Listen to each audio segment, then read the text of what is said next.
Gatot Nurmantio perlakukan adil dan beradab siapapun warga Indonesia. Din Samsudin, narasi PKI tidak akan bangkit, itu narasi pendukung komunis. Muhammadiyah minta penyelenggara negara mewujudkan keadilan sosial bagi seluruh rakyat. Perjuangan itu sudah ada. Apa yang dilontarkan? Jihad, ajaran jihad. Dan jangan Anda mengingkari Indonesia ini merdeka sebelum adanya polisi dan TNI, saudara. Jihad itu dengan juga kalimat Tuhan, menyampaikan kalimat yang benar. Menentang keras setiap upaya pelecehan atas kinerja dan kualitas serta harga diri tenaga kerja Indonesia yang dinilai tidak mampu, tidak berkualitas, sehingga dijadikan alasan untuk mendatangkan tenaga kerja asing asal Cina. Oleh karena itu, keberadaan tenaga kerja asing asal Cina harus segera dipulangkan dalam waktu yang sesingkat-singkatnya, karena akan membahayakan integritas nasional Indonesia dan telah pula melukai hati sanubari jutaan putra dan putri Indonesia yang sangat membutuhkan lapangan kerja. Untuk itu, kami menyerukan agar kontrak kerjasama pemerintah Republik Indonesia dengan pemerintah Republik Rakyat Cina harus dibuka ke publik secara transparan. Siapapun yang akan merampas Indonesia, menjajah Indonesia, siap nggak jihad? Siap nggak jihad? Begitu benar. Siapapun yang akan merusak ideologi Indonesia, siap nggak jihad? Siap jihad. Kalau misalnya ada komunis muncul, yang kita sudah punya ideologi ketuhanan yang Maha Esa, keluar lagi PKI, jihad kita wajib.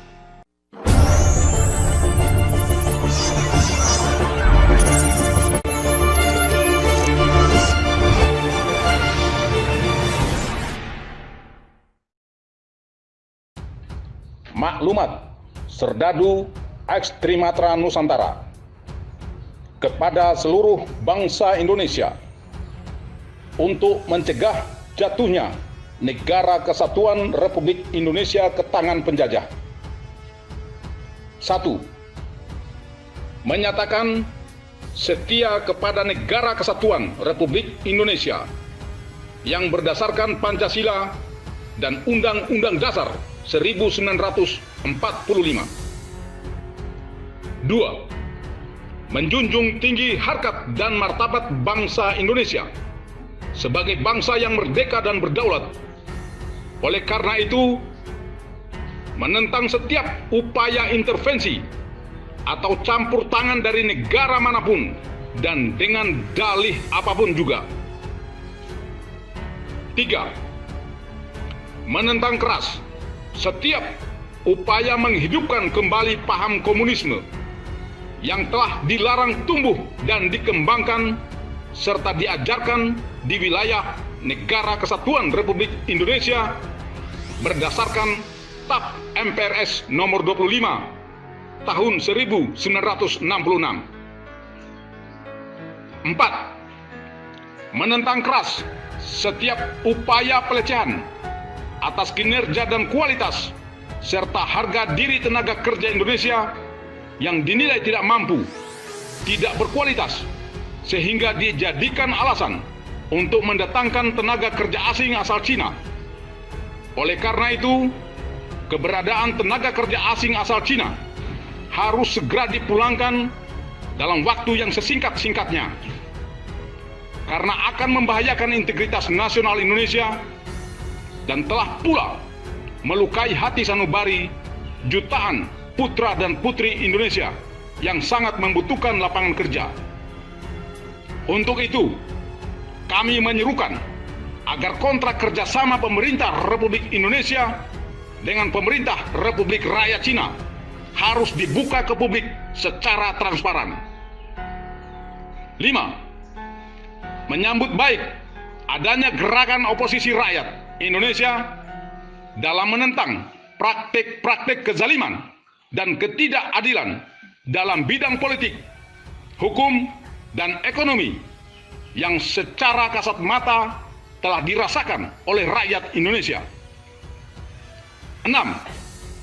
Menghimbau dan mengetuk pintu hati seluruh rakyat Indonesia dan seluruh komponen bangsa dari suku, agama, dan ras apapun juga, baik yang berada di dalam negeri maupun di luar negeri, sipil maupun militer, untuk merapatkan barisan bersama-sama menjaga tetap tegaknya negara kesatuan Republik Indonesia dari intervensi negara lain serta dari upaya-upaya pengkhianatan yang dilakukan oleh siapapun dan pihak manapun juga.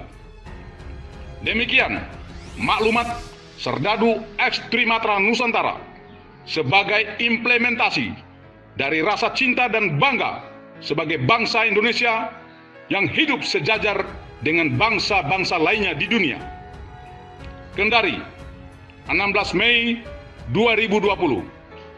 Ruslan Buton, Panglima Serdadu X Trimatra Nusantara.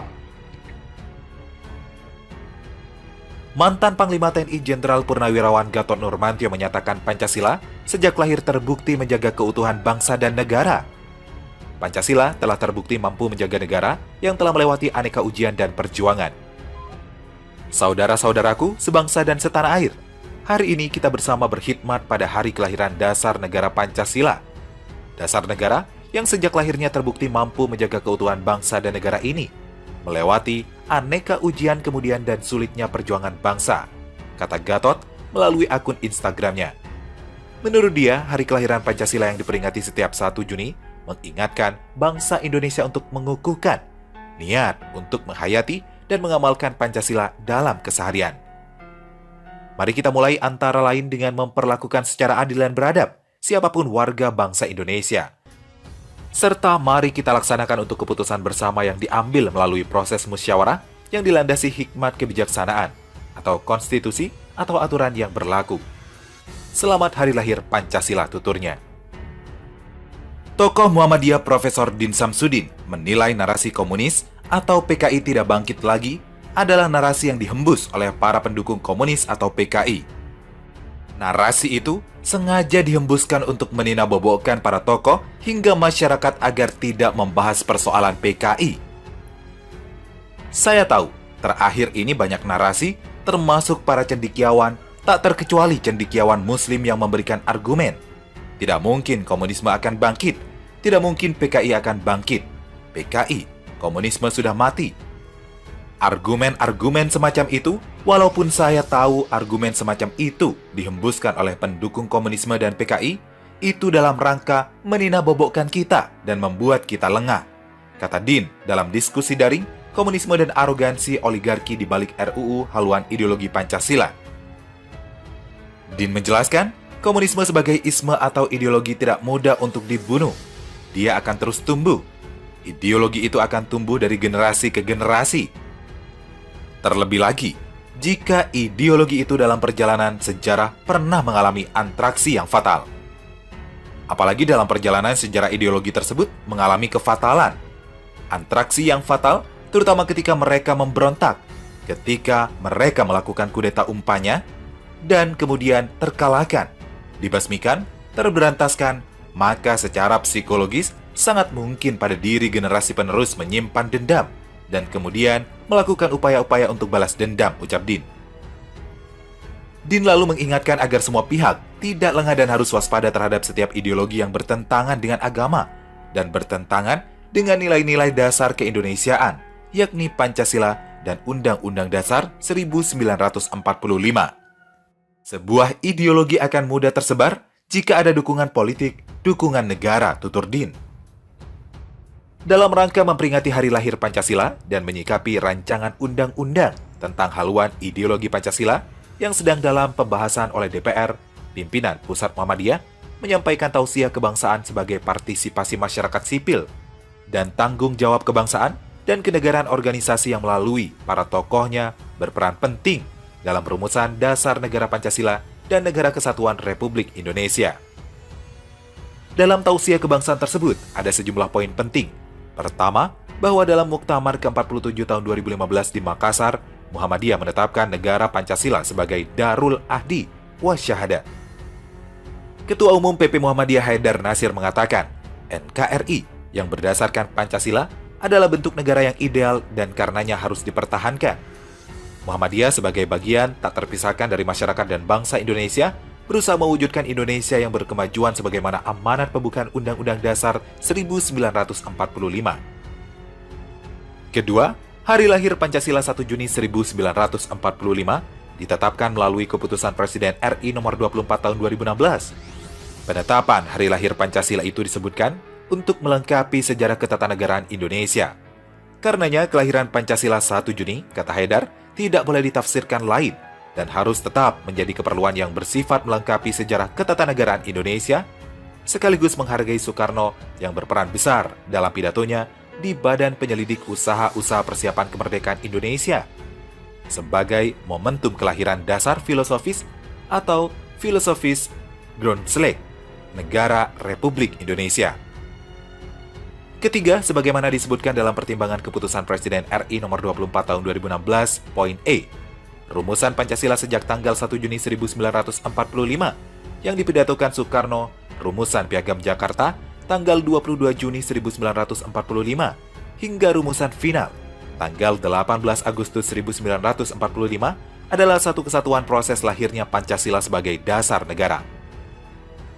Mengenai Piagam Jakarta, kata Haidar Nasir dinyatakan dengan tegas dalam pertimbangan Dekrit Presiden 5 Juli 1959 tentang kembali kepada Undang-Undang Dasar 1945, bahwa kami berkeyakinan bahwa Piagam Jakarta bertanggal 22 Juni 1945 menjiwai Undang-Undang Dasar 1945 dan adalah merupakan suatu rangkaian kesatuan dengan konstitusi tersebut.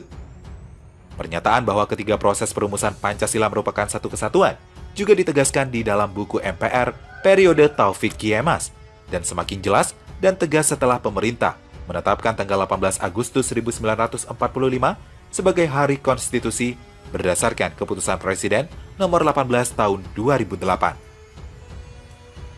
Keempat, Pancasila yang berlaku sebagai rumusan final ialah yang ditetapkan oleh Panitia Persiapan Kemerdekaan Indonesia tanggal 18 Agustus 1945, yaitu 1. Ketuhanan yang Maha Esa, 2. Kemanusiaan yang adil dan beradab, 3. Persatuan Indonesia, 4. Kerakyatan yang dipimpin oleh hikmat kebijaksanaan dalam permusyawaratan perwakilan, 5. Keadilan sosial bagi seluruh rakyat Indonesia. Kelima sila tersebut resmi tercantum pada alinea keempat pembukaan Undang-Undang Dasar 1945. Demi keutuhan dan masa depan Indonesia, semua pihak hendaknya berpikir dan bertindak dalam jiwa dan koridor persatuan Indonesia dengan menjauhi pertentangan tentang sejarah kelahiran dan perkembangan rumusan Pancasila, tutur Haidar. Menurutnya, tugas sejarah bangsa Indonesia adalah bagaimana menjaga dan melaksanakan Pancasila secara sungguh-sungguh.